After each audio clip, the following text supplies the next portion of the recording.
Hi, I'm Mark Maimone, Rover Planner and Mobility Engineer on the Mars Science Laboratory mission.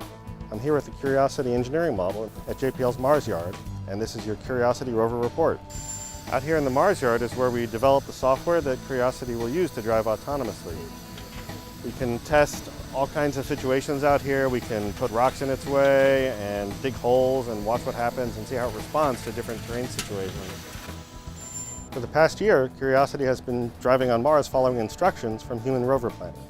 But now we have a new capability that's coming online, something that'll let Curiosity drive herself on Mars. This is called autonomous navigation. Humans are still in the loop. We're going to tell her where to go.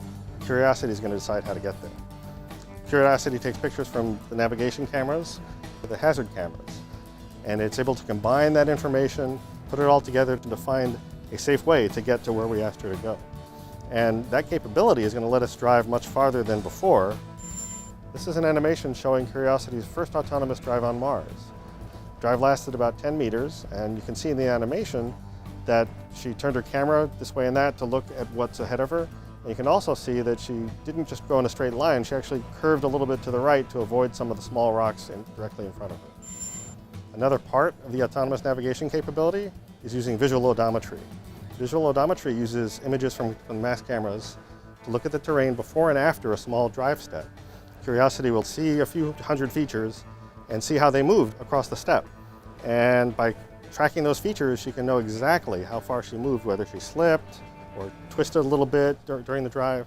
And with that knowledge, the knowledge of where Curiosity is and the knowledge of what the terrain looks like, we get really strong information to drive safely into areas even that no human has seen before at enough resolution to know that it's safe.